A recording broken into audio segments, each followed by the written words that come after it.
주의 보좌로 나아갈 때에 기뻐 찬미 소리 외치고 겁과 두려움 없어지니 영원하신 발에 안기세 주의 좌에 그 크신 발에 안기세 주의 좌에 영원하신 발에 안기세.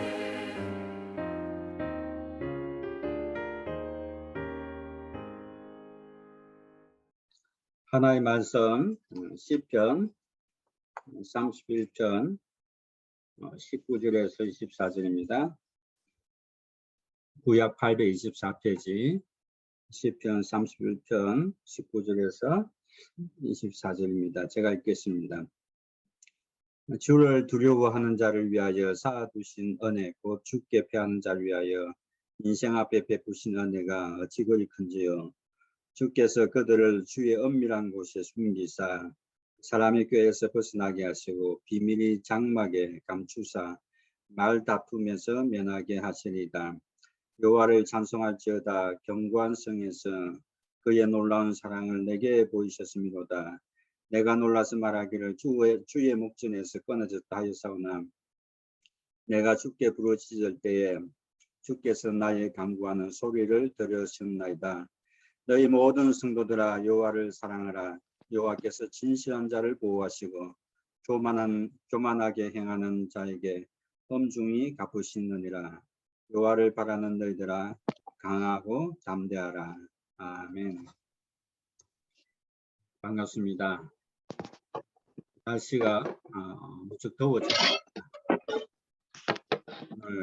오늘도 말씀 가운데 하나님의 음성을 듣는 귀한 시간이 되시길 바랍니다. 여러분들은 혹시 밤에 산에 올라가 본 적이 있습니까? 밤에 여러분들이 산에 올라가 본 적이 있습니까? 밤에 산에 올라갈 때에 가장 무서운 것이 무엇인지 아십니까? 저는 고등학교 때와 20대 때 밤에 기도하러 산에 올라가 본 적이 있습니다. 밤에 산에 올라가면 좀 무서운 것들이 몇 가지가 있습니다. 달빛이 비치는 것 외에 때로는 달빛도 없을 때가 있습니다. 혹시 그래서 잘못 밟아서 뱀에 물리지 않을까, 또는 말벌 등 벌레 또는 멧돼지 같은 삼짐승을 만나지 않을까 그런 마음이 생기긴 합니다. 그러나 가장 무서운 것은 밤에 산에서 사람을 만나는 것입니다. 밤에 사람 만나면 어떨까요? 굉장합니다. 굉장히 긴장이 됩니다. 왜냐하면 밤에 나무가 사람들을 볼 때도 있고 사람들을 만나면 그 사람들이 어떤 사람인지 모르기 때문입니다. 아무도 없는 상황에 무슨 일이 일어나도 어떻게 할 수 없는 상황이기 때문입니다.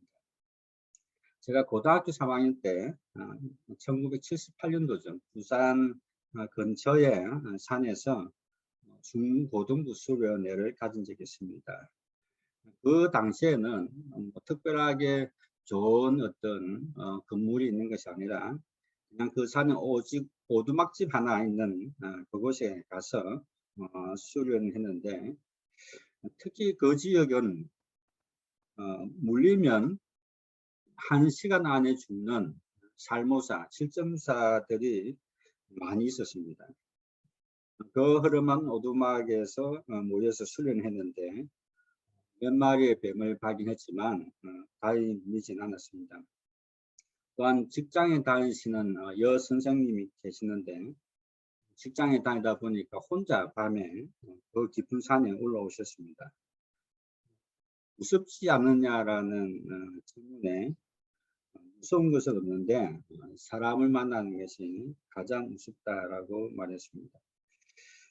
저도 20대 초반에 산에 가서 기도한 적이 종종 있습니다.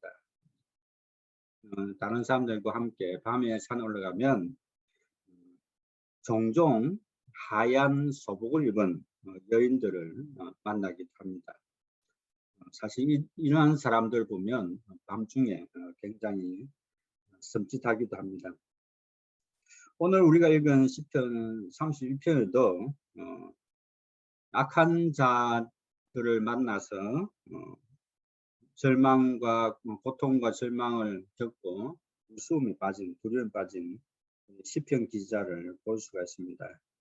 우리는 이 시편 말씀을 통해서 시편 기자가 겪었던 그 두려움과 그 두려움을 이길 수 있었던 하나님의 은혜가 무엇인지 깨닫고 함께 은혜를 나누고자 합니다. 사실 우리 주위에는 언제나 우리를 위협하고 절망케 하는 두려움들이 존재합니다. 이런 일들은 누구에게나 올 수 있고 또 언제나 일어날 수 있는 문제입니다. 어쩌면 우리는 지금 두려움이 그냥 일상적인 것이 되었는지도 모릅니다. 예를 든다면 갑자기 직장이 있거나 사업이 망할 수 있고 일이 잘 안 풀려서 생활고를 겪을 수 있습니다. 또한 우리가 보시다시피 세계 곳곳에 코로나나 홍수, 산불, 기근, 지진, 해일 등 천재지변이 흔한 일이 되어버렸습니다. 미국 같은 대도시에도 갑작스러운 비로 인해서 영화에 나오는 장면처럼 반지하의 감옥, 반지하방에 물이 차서 사람이 죽는 그런 일들이 발생했습니다. 지금 코로나 바이러스에 걸려서 지금 ICU에 인텐시브 케어 유닛에 입원하고 있는 사람들이 200명이 넘고 벤틸레이션을 하고 있는 사람이 100명이 된다라고 합니다. 하루에 5명이 10명의 사람들이 세상을 떠나고 있습니다. 아마도 이들 중 누구도 자신이 이처럼 코로나에 걸려서 중환자실에 죽음이 있기까지 가리라고는 생각지 못했을 것입니다. 뿐만 아니라 락다운으로 인해서 사람들의 자유가 제한되었고 그로 인해서 뉴스를 보니까 멘탈 프로블럼이 심각한 위기 상태에 있다라고 말하고 있습니다.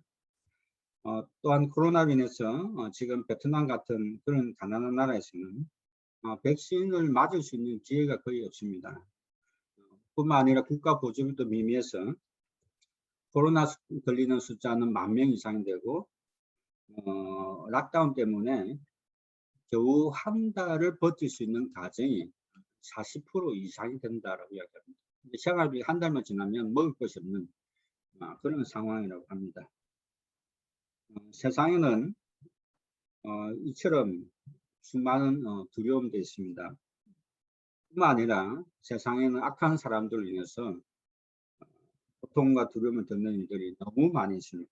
우리가 최근에 보았던 것처럼 아프가니스탄 같은 전쟁과 테러로 수많은 사람들이 죽어가고 있고 또한 무슨 일이 발생할지 몰라서 많은 사람들이 공포에 들고 있습니다. 지금 어제가 9.11 테러 20주년 기간이죠. 그때 그 쌍둥이 빌딩이 무너지는 모습을 우리는 눈으로 직접 보았습니다. 제가 그 테이블 다닐 때에 전쟁을 겪고 난 난민에 대한 그 사람들에 대한 이야기를 들었습니다. 많은 사람들이 그 PTSD 외상 후 스트레스 장애를 겪고 있다고 이야기합니다. 전쟁 겪고 나서 오면 아무것도 못해요. 공포에 사로잡혀서 이 큰 마음에 큰 충격을 받은 후에 나타나는 불안 장애 때문에 정상적인 생활을 할 수가 없습니다. 뿐만 아니라 우리는 일상생활 속에조차도 왕따나 시기와 보이스피싱, 협박 사인들이 일어납니다. 종종 이메일에 그런 어떤 유혹이 오죠. 저런 세상에는 수많은 악한 일들이 일어나고 악한 자들 배후에서 역사는 사탄의 세력들이 있습니다. 오늘 시편 31편을 기록한 시편 기자도 악한 자들로부터 겪었던 동일한 경험을 가지고 있습니다. 여러분들 시편 31편 4절 보시면 시편 기자를 대적하는 적들의 세력이 있었고 그들이 만든 계략에 걸렸던 것처럼 보입니다. 그래서 시편 기자는 적들에 의해서 이러한 엄밀하게 친 거물에서 자신을 빼내어 달라고 말합니다. 이들 특징은 6절 보면 거짓입니다. 이들은 간교한 혀로 사람들을 모함하고 속이고 함정에 빠뜨려서 자신들의 정적을 제거합니다. 또한 18절에 보면 이들은 무례하고 완악한 말을 하는 자들입니다. 사실 이러한 일들은 어느 나라 어느 민족을 막론하고 역사 대대로 일어났습니다. 간신들이 꾀를 써서 신실하고 정직한 자들을 역적으로 모함해서 죽이는 일들은 끊임없이 일어납니다. 자신의 정적을 제거하기 위해서 온갖 술수를 다 부려서 명목을 만들어 제거합니다. 지금 중국에서 일어나는 많은 사건들 배후에는 시진핑이 영구 독재하기 위해서 시진핑의 정적들을 제거하기 위한 것이라고 말합니다. 사실 이것은 민주사회도 일어납니다. 지금 한국에는 장차 대통령 선거를 위해서 후보자들이 출마하고 있는데 사실은 보면 정책 대결이 아니라 편가르기를 하고 끊임없는 모함으로 비방하고 헐뜯고 있는 것을 우리가 보게 됩니다. 거짓인지 진실인지조차 알 수가 없고 루머를 퍼뜨리고 난 후에 아니면 말 것이고 제가 볼 때는 뻔뻔하지 않고 정상적인 마인드를 가지고 정치가 되는 것은 거의 힘들지 않을까라는 그런 생각을 가집니다. 이러한 모함으로 이 시편 저자는 일생을 슬픔으로 보내고 자신의 연수를 단식했다라고 말합니다. 심지어 자신의 뼈가 상하였다라고 이야기합니다. 그죠? 너무 걱정과 근심이 많으면 두려움이 많으면 자신의 뼈가 상하죠. 왜냐하면 11절 보면 자신의 대적들 때문에 욕을 당하고 이웃에게 또 비난을 당하고 모두가 피하는 완전히 왕따 당하는 그런 사람이 되어버렸습니다. 그래서 자신은 깨진 그릇 같고 잊어버린 자처럼 되었습니다. 그래서 13절 보면 사람들이 자신을 비방하는 것으로 사방이 두려움으로 가득 찼다라고 말합니다. 더욱이 이런 현실을 겪게 되니까 자신이 하나님께 끊어진 자로, 즉 버림받은 자로 느껴졌다는 것입니다. 사실 이러한 상황이 되고 이러한 경험을 가지게 되면 누구라도 자신의 마음을 지키기가 쉽지가 않습니다. 분노와 절망과 함께 두려움으로 가득 차게 마련입니다.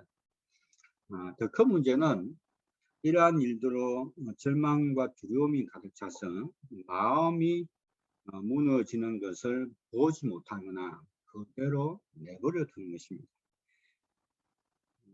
사실 이게 더 큰 문제죠.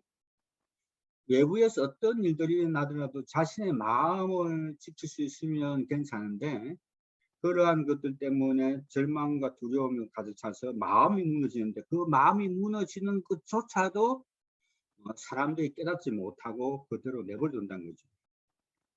그러나 중요한 것은 이런 상황에도 우리는 결코 마음이 무너져서는 안 됩니다. 어떤 상황에도 마음을 지킬 수 있어야 됩니다. 왜냐하면 마음을 지키는 것만이 세상을 이기고 살아갈 수 있는 방법이기 때문에. 그러므로 우리는 항상 내 마음이 어디로 가고 있는지를 살펴볼 수 있어야 돼요. 내 마음이 지금 어디로 가고 있는지, 어떤 상태가 있는지, 주위에 일어난 상황 때문에 내 마음 상태가 어떤 상황에 있는지를 볼 수 있어야 돼요. 외적인 게 문제가 아니라 내적인 내 자신의 모습을 보는 게 중요합니다. 외적인 것들은 항상 언제든지 일어납니다. 무슨 일이든지 일어납니다.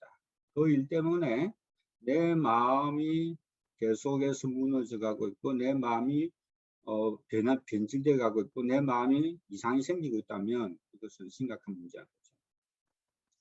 둘째, 우리는 이러한 두려운 상황을 겪는다고 할지라도 우리는 마음을 지키는 방법을 알고 있습니다. 저와 여러분 알고 있어요. 이 두려움에서 벗어나고 이길 수 있는 길을 알고 있습니다. 왜냐하면 우리는 하나님을 믿는 크리스찬이기 때문입니다. 우리에게 정말 두렵고 위협적인 것이 온다고 할지라도 모든 위협과 두려움에서 벗어날 수 있는 피난처가 있습니다. 그 피난처는 바로 우리가 믿는 하나님이라는 거죠. 역사를 보면요, 우리보다 훨씬 더 어렵고 힘든 일도 겪으면서도 불구하고 그것을 이겨낸 많은 사람들이 있습니다. 많은 믿음의 사람들이 있습니다. 그 사람들의 특징은 그 사람들에게는 항상 하나님이 함께 하셨다는 것입니다. 사실 시편 기자도 적들의 위험 속에 모든 사람들에게 무시당하거나 따돌림당함으로 견딜 수 없는 슬픔과 두려움이 있었습니다. 왜냐하면 그는 모든 사람들이 자신을 버린 것처럼 느꼈고, 심지어 하나님께도 너무 상황이 안 좋으니까 하나님께도 내가 단절된 것처럼 같은 공포에 사로잡혔다라고 말합니다. 그래서 이 근심 때문에 9절에 보면 눈과 몸과 영혼까지 시하여졌다라고 말합니다. 이것은 누구나 겪을 수 있는 거죠. 누구나 이렇게 아픔을 겪을 수 있고 누구나 이렇게 절망하고 방할 수 있습니다. 그러나 중요한 것은 이러한 상황에서도 자신에게 무엇이 중요하고 어떻게 행동해야 하는지를 알았다는 거죠. 마음을 내버려 두지 않았다는 거죠. 이러한 상황이 되면 모든 것이 캄캄해지고 마음은 불안하고 절망에 사로잡히지만, 그러나 그는 거기에 머물지 않았어요. 차이점은요, 거기에 마음을 내버려 두지 않았다는 거죠. 거기에 머물지 않았다는 거죠. 그는 그 가운데서도 19절 보면 그는 믿음으로 하나님을 경외하였고 그래서 주님께로 피하였다라고 말하고 있어요. 저기 말은요, 자신이 처한 상황은 절망적이지만 그럼에도 불구하고 하나님을 신뢰하였기에 그는 하나님을 바라보았다는 것입니다. 22절에 보면요, 그는 자신의 상황을 보면 하나님께서 나를 버린 것처럼 하나님의 시야에서 벗어나 있지만, 단절되어 있지만 그럼에도 불구하고 주님께 부르짖고 간구했다는 것입니다. 하나님께서 나를 버렸구나, 나는 포기한다, 이것이 아니라는 거죠. 하나님조차도 나를 버린 것처럼 느껴지지만 거기에 내 마음이 머물러 있도록 두지 않았다는 거죠. 오히려 하나님께 나아가고 하나님께 간구했습니다. 왜냐하면 우리가 이런 상황에 처하게 되면 유일하게 희망을 가질 수 있는 것이 바로 하나님이시기 때문에, 하나님만이 우리의 인생의 길을 책임질 수 있습니다. 그러므로 우리가 진정으로 믿음을 가지고 있다면 우리는 우리에게 닥친 위기와 두려움을 극복할 수 있는 중요한 길을 알고 있습니다. 그것은 하나님을 믿고 하나님께 부르시는 것입니다. 그렇다면 이런 상황에서 우리가 믿음으로 발부둥치고 하나님 앞에 부르짖게 되면, 하나님을 의지하게 되면 하나님께서는 어떤 결과를 우리에게 주실까요? 시편 기자는 19절에서 이렇게 말합니다. 주를 두려워하는 자를 위하여 쌓아두신 은혜, 곧 죽게 피하는 자를 위하여 인생 앞에 베푸신 은혜가 어찌 큰지요. 이것은요, 시편 기자가 자신이 정말 죽을 것 같은 소외와 공포를 겪었지만 하나님을 경외하고 하나님을 의지하고 믿는 자에게 주시는 하나님의 은혜가 무엇인지를 이 사람은 실제로 경험하고 체험하고 알았다는 것을 말하죠. 그래서 그는 하나님 주신 은혜가 얼마나 큰지를 고백하셨습니다. 뭐라고 이야기하냐면 주를 두려워하는 자를 위하여 쌓아두신 은혜라고 이야기하고 있어요. 이것은 뭘 말하죠? 하나님께서 우리의 상황을 아시고 우리를 위해서 은혜를 이렇게 차곡차곡 쌓아두었다는, 예비하고 있다는 거죠. 그것을 커버할 수 있도록. 그만큼 하나님께서 하나님께 나아오는 자에게 우리가 겪는 공포보다, 우리가 겪는 상황보다 더 큰 은혜로 커버할 수 있도록 하나님께서 예비하고 계신다는 것을 보여주죠.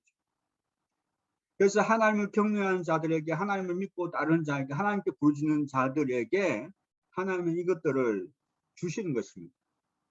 은혜를 주시는 것입니다. 우리가 어떤 상황이나 어떤 때나 상관없이 우리가 처해 있는 상황을 하나님 앞에 고백하면 하나님께서 은혜를 부족함 없이 넘치도록 채워주신다는 것입니다. 더 구체적으로 하나님을 경외하고 의지하는 자들이 적들의 업무에 말려들어서 의지할 사람조차 없이 모든 것이 두려운 상황 속에서 하나님 앞에 기도하고 부르짖었을 때 27절 보면 하나님께서 그들을 적들의 업무로부터 엄밀한 곳에 숨기셨다라고 말하고 있습니다. 뿐만 아니라 그들의 비난과 강경한 말로 중상모략을 당했을 때 모든 사람들에게 비난과 조롱거리가 되었을 때도 그들을 고소하는 혀로부터 안전한 곳에 숨기셨다라고 말합니다. 사실 사람들이 오늘날 사람들이 견디지 못한 게 뭘까요? 중상모략이죠. 인터넷에 댓글로 인해서 사람을 공격하고 하면 그것 때문에 상처받아서 수많은 사람들이 정신적인 멘탈 프라블을 겪고 심지어 자살하는 사람들이 너무나 많이 있어요. 그런데 하나님께서 그러한 사람들로부터 그러한 말로부터 하나님께서 안전한 곳에 숨기셨다고 이야기합니다. 우리는 이것이 정확하게 무엇인지 모릅니다. 그러나 적들이 쳐놓은 업무로부터 벗어난 것이 분명합니다. 중요한 것은 여기에 시편 기자뿐만 아니라 누구든지 하나님을 경외하고 하나님께 피난처를 두는 모든 자들에게 하나님은 이처럼 그들을 지키시고 보호하십니다. 그래서 성경에 보면 역사를 보면 수많은 믿음의 사람들이 하나님 은혜로 이러한 위협으로부터 두려움으로부터 벗어나게 된 간증들이 차고 넘칩니다. 여러분 수많은 사람들이 그런 어려운 위기 속에서 두려움 속에서 벗어나서 극복하고 승리한 수많은 사람들이 있습니다. 하나님 은혜는 하나님을 믿는 사람들이 받는 특권이고 축복입니다. 하나님 은혜는 우리의 조건과 상황과 관계없이 여러분들이 어떤 상황에 처했더라도 여러분들이 어떤 조건을 갖고 있더라도 상관없이 하나님을 경외하고 하나님을 신뢰하는 자들에게 부어주십니다. 그래서 하나님을 믿는 크리스찬들은 이 악한 자들로부터 수많은 위협이 있다고 할지라도 두려움이 있다고 할지라도 두려움을 극복할 수 있는 힘이 있다는 거죠. 그것이 바로 하나님이고 하나님의 은혜라는 거죠. 그 은혜로 우리는 살아갈 수 있다는 것입니다. 마지막으로 그렇다면 하나님의 풍부한 은혜를 경험하고 하나님 안에서 살아가는 사람들은 어떻게 삶을 살아갈 수 있을까요? 오늘 적들의 업무의 두려움 속에서 하나님의 놀라우신 은혜를 경험한 시편 기자가 어떻게 사는지 몇 가지로 우리에게 말해주고 있습니다. 첫째는 이 은혜를 경험한 사람들의 특징은 하나님을 찬양하고 하나님을 경배한다는 것입니다. 하나님 은혜를 경험한 사람들에게는 자연스러운 현상이죠. 왜냐하면 하나님을 알기 때문에 하나님 은혜가 무엇인지 알기 때문에 자연스럽게 나오는 행동입니다. 그래서 시편 기자는 21절 보면 여호와를 찬송할지어다 견고한 성에서 그의 놀라운 사랑을 내게 보이셨습니다. 왜 하나님께 찬양합니까? 하나님 사랑을 직접 자신이 겪었기 때문에 두려움 속에 있을 때에 그 정말 모든 사람들이 자신을 멸시할 그 순간에 하나님께서 어떻게 자신을 위로해 주시고 사랑해 주시는지 보여주시기 때문에 그는 찬양합니다. 사실 우리가 예수님을 믿고 하나님의 자녀가 된 것도 바로 이 하나님의 사랑과 예수님의 희생적인 사랑을 알기 때문입니다. 뿐만 아니라 적들의 업무 속에서 절망과 두려움으로 영혼까지 틀린 상황이었는데 극적으로 하나님께서 보호하시고 피할 길을 주셔서 살았습니다. 이것이 바로 하나님의 넘치는 은혜와 사랑이 아닙니까? 하나님의 풍부하신 이 은혜와 사랑을 안다면 하나님을 찬양하고 경배하는 것은 자연스럽게 나오는 행동이죠. 둘째는 하나님의 은혜를 경험한 사람은 하나님을 진심으로 사랑한다는 것입니다. 우리가 하나님의 은혜를 안다면 하나님을 사랑하는 것은 당연합니다. 여기서 하나님을 사랑한다는 것은 단순히 말로만 하는 것을 말하지 않습니다. 하나님께서 우리를 위해서 희생해서 우리를 사랑하셨던 것처럼 우리도 그렇게 사랑하게 된다는 것입니다. 특별히 이 시편 기자는 악한 세상에서 중상모략으로 죽음의 공포를 느꼈습니다. 사람들은 아무도 그를 돌아보지 않았고 심지어 그들조차도 비난하고 외면했습니다. 그러나 오직 하나님만이 그의 마음을 아시고 사랑으로 받아주셨습니다. 그래서 그 사랑을 누구보다도 잘 압니다. 왜냐하면 하나님의 사랑은 어렵고 공평합니다. 그래서 하나님은 정말 진실한 자는 보호하시고 악을 행하고 교만한 자는 그 대가를 받게 하시는 어려운 하나님이십니다. 그래서 이 세상에 악한 자들로부터 억울한 일을 당하고 무시를 당해도 하나님이 없는 것처럼 보이지만 하나님은 분명히 살아계시고 반드시 그 일을 평가하시고 공평하게 다루신다는 것입니다. 이 세상은요, 진심으로 순수하고 진실한 사람들을 어리석게 봅니다. 바보로 취급합니다. 그래서 이용하고 무시합니다. 그러나 하나님은 그렇지 않습니다. 하나님은 정말 우리를 바르게 보시고 우리가 진심으로 순수한 마음으로 하나님을 사랑하면 하나님은 우리를 훨씬 더 사랑하셔서 우리에게 축복해 주시고 사랑을 베풀어 주십니다. 마지막으로 하나님의 은혜를 경험한 사람은 세상에 어떠한 두려운 일을 겪는다고 할지라도 두려워하지 않는다는 것입니다. 오히려 시편 기자는 이렇게 말합니다. 여호와를 바라는 너희들아 강하고 담대하라. 강하고 용기를 가져라. 이것은 자신이 경험한 바를 이야기하는 거죠. 자신이 실제로 두려움을 겪었고 그 두려움이 얼마나 무서운지를 알고 있습니다. 그럼에도 불구하고 그보다 더 크신 하나님의 사랑이 있었기 때문에 그는 이렇게 분명하게 이야기합니다. 여호와를 바라는 너희들아 강하고 담대하라. 우리는요 하나님을 바라는 사람들입니다. 하나님의 얼굴을 보기를 원하는 사람들입니다. 매일매일 삶 속에서 주님의 얼굴을 봐야 살아가는 사람들입니다. 세상에 일어나는 수많은 어려움들은요 힘들고 어렵고 두렵지만 문제가 되지 않습니다. 마음만 지킬 수 있다면 문제가 되지 않습니다. 그러나 하나님을 보지 못하면 하나님이 멀어지면 문제가 생깁니다. 시편 기자가 하나님과 단절된 것처럼 느끼고 기도해도 응답이 없을 때 가장 어렵고 힘들게 느꼈습니다. 그래서 시편 32편 16절 보면 시편 기자가 이렇게 부르짖습니다. 주의 얼굴을 주의 종에게 비추시고 주의 사랑으로 나를 구원하소서. 주의 얼굴을 주의 종에게 비추시고, 제가 시편을 말씀을 전가하면서 이 하나님의 얼굴에 관해서 굉장히 지금 말씀을 많이 드렸습니다. 하나님께서 우리에게 자신의 얼굴을 비추신다는 것은 우리를 사랑하셔서 우리에게 은혜를 베푸신다는 것이고 어떤 상황에서도 우리에게 평강을 주시는 것을 말하기 때문입니다. 그래서 제가 카톡에도 올렸지만 민수기 6장 25절 26절 보면 여호와는 그 얼굴로 내게 비추사 은혜 베푸시기를 원하며 여호와는 그 얼굴을 내게 향하사 평강 주시기를 원하노라 라고 말하고 있습니다. 그러므로 시편 기자와 마찬가지로 하나님은 주님을 믿고 주님을 피난처 삼고 주 안에서 소망을 가진 우리들을 결코 외면하지 아니하시고 우리에게 그의 얼굴을 비춰주신다는 거죠. 하나님과 나와의 얼굴과 얼굴을 맞대고 보는 것, 이것은 우리의 삶의 원동력입니다. 그래서 우리가 주님을 만나고 주의 얼굴을 본다면 우리가 두려워할 필요가 없다는 거죠.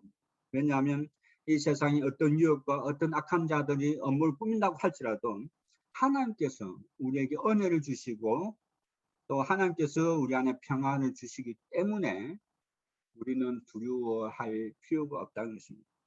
그 결과로 시편 기자는 이렇게 결론냅니다. 주님을 믿는 너희들은 강하고 담대하라. 강하고 담대하라. 용기를 가지라. 세상이 아무리 힘들고 어렵더라도 용기를 가지라. 왜냐하면 우리는 능히 이길 수 있고 승리할 수 있기 때문입니다. 왜냐하면 하나님이 우리를 보시고 하나님이 우리를 돌보시기 때문입니다. 그렇습니다. 우리는 세상에 어떤 상황에 놓이더라도 강해야 하고 마음을 지킬 수 있고 강해야 하고 용기를 가져야 합니다. 왜냐하면 하나님은 우리에게 은혜와 사랑으로 채워주시기 때문입니다. 결론적으로 세상에는 우리를 위협하는 많은 두려움들이 있습니다. 이것은 부인할 수 없는 사실입니다. 특히 우리는 사람들로부터 어려움과 비난을 당할 수도 있습니다. 그러나 우리는 이 모든 것을 극복할 수 있는 길을 알고 있습니다. 그것은 믿음으로 주님을 바라보고 주님의 얼굴을 보는 것입니다. 주님 안에 피난처를 찾고 주님과 교제하는 것입니다. 하나님을 진심으로 믿고 부르시는 자에게 하나님은 들으시고 은혜를 베푸십니다. 왜냐하면 진심으로 주님의 얼굴을 구한 자에게는 은혜와 평강을 주시기 때문입니다. 하나님을 진심으로 우리가 하나님을 만난다면 우리 안에 평강이 오게 되어 있습니다. 마음을 지킬 수 있습니다. 어떤 상황에도 우리는 이겨나갈 수 있습니다. 그래서 이 시편 기자는 우리에게 마음을 강하게 하고 담대히 하라고 이야기하고 있습니다. 코로나로 인하여 답답합니다. 참 멘탈 프로블럼이 생길 만큼 수많은 사람들이 방황하고 있습니다. 그러나 우리는 이길 수 있어요. 우리는 우리 마음을 지킬 수 있습니다. 왜냐하면 하나님께서 우리와 함께 하시고 우리에게 은혜와 평강을 주시기 때문입니다. 여러분들에게 하나님 은혜와 평강이 있기를 간절히 축복합니다. 이 시간 우리가 함께 기도하겠습니다. 오늘 말씀을 생각하면서 하나님 우리가 어떤 상황에서도 우리의 마음을 지키게 해주십시오. 마음을 지키게 해주십시오. 그 다음에 하나님 우리가 어떤 상황에서도 용기를 가지고 담대하게 살게 해주십시오. 그 다음 세 번째는 교회를 위해 기도해 주시고 우리 범볼 교회를 위해서 기도해 주시기 바랍니다. 같이 기도하겠습니다.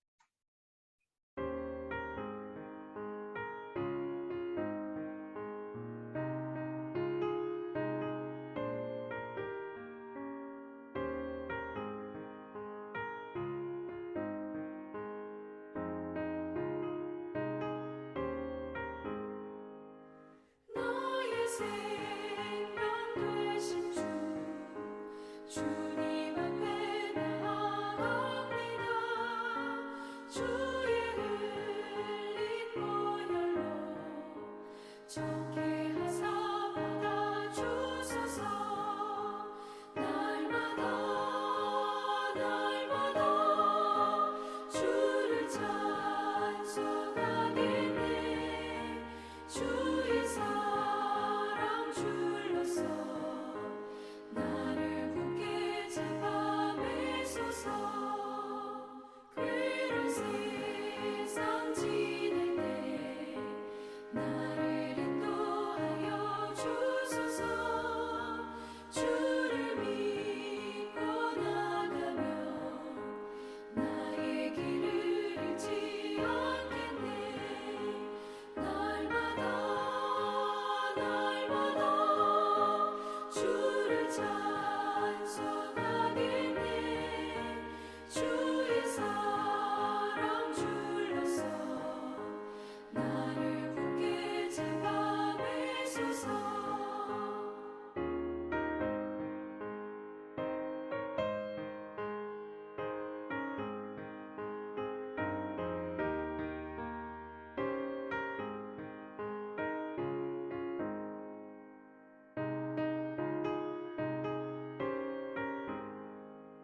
세상 살아갈